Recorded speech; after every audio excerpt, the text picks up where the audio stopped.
Shalom, selamat pagi Bapak Ibu dan saudara yang dikasih Tuhan. Kita bersyukur untuk hari ini, hari yang baru, hidup baru yang masih Tuhan karuniakan bagi kita pada pagi hari ini. Untuk memasuki hari ini, hari Rabu tanggal 10 Februari 2021, saya ingin mengajak kita bersama-sama merenungkan satu bagian firman Tuhan yang masih diambil dari Injil Matius pasal yang ke-13 ayatnya yang ke-44 sampai ayat yang ke-46. Di dalam perikop firman Tuhan ini masih berbicara tentang perumpamaan kerajaan surga. Ini adalah merupakan perumpamaan yang keempat yang disampaikan oleh Tuhan Yesus tentang kerajaan surga.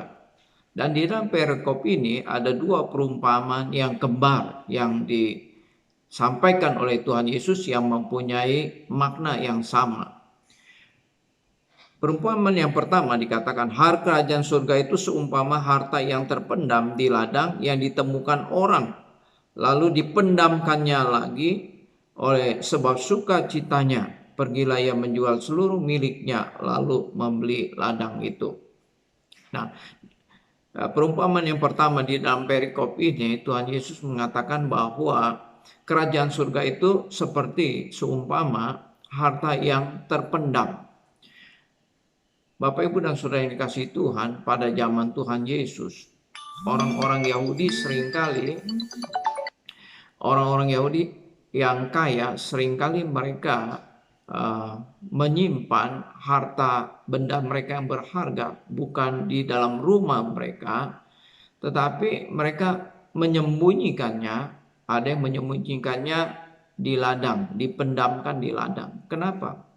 Karena mereka takut kalau mereka disembunyikan di dalam rumah, nanti harta benda mereka yang mereka simpan di rumah akan dicuri atau dirampok orang.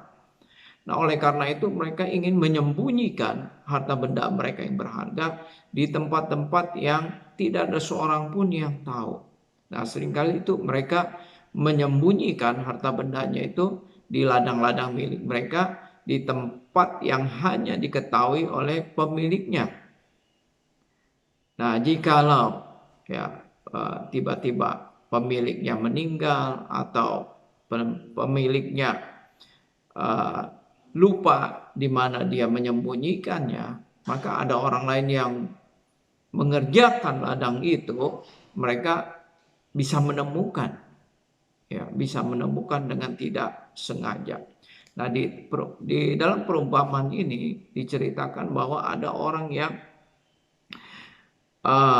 mereka mengerjakan ladang, kemudian menemukan harta yang terpendam tersebut.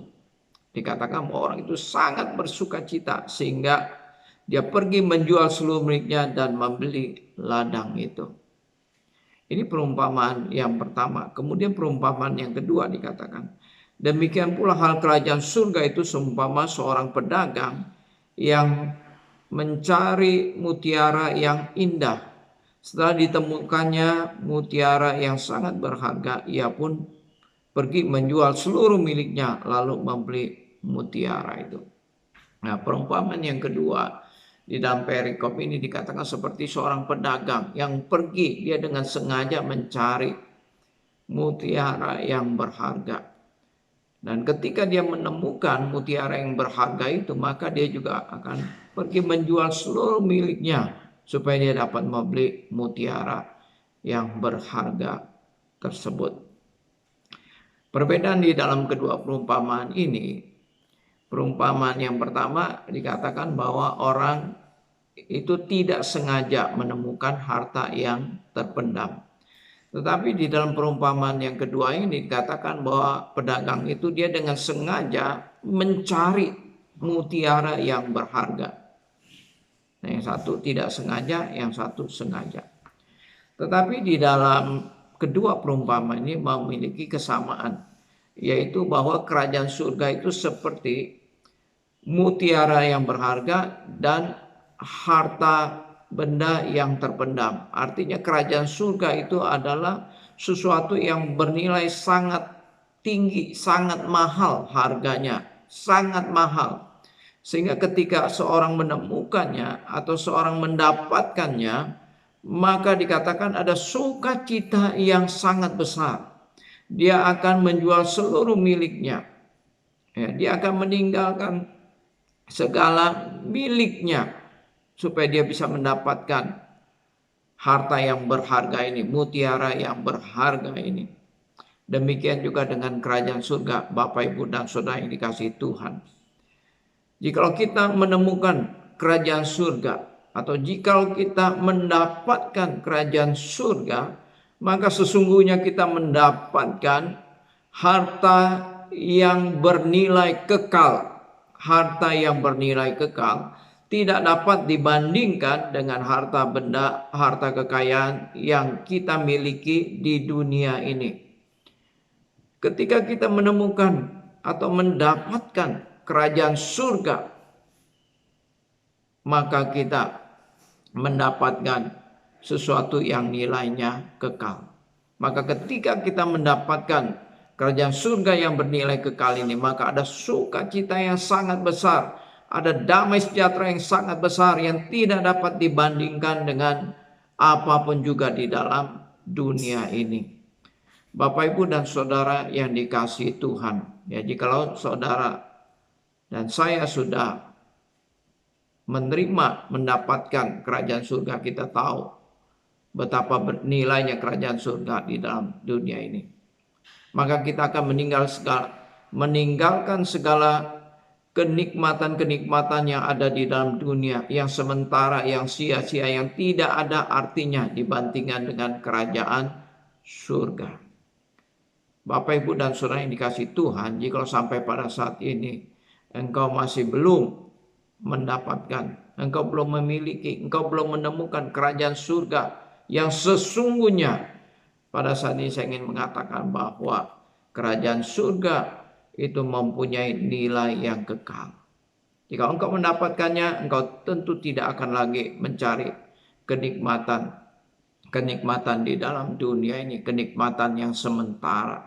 Engkau akan mencari kerajaan surga dan meninggalkan semua yang sifatnya duniawi. Bapak, Ibu, dan Saudara yang dikasihi Tuhan, kita bersyukur jika kita sudah berada di dalam kerajaan surga. Kiranya Tuhan memberkati kita. Mari kita berdoa. Bapa di surga, kami berdoa mengucap syukur untuk firman-Mu yang boleh kami baca dan kami renungkan pada pagi hari ini. Kami bersyukur kalau kami sudah menemukan kerajaan surga yang bernilai kekal, yang tidak dapat dibandingkan dengan kenikmatan yang ada di dalam dunia ini. Terima kasih Bapa.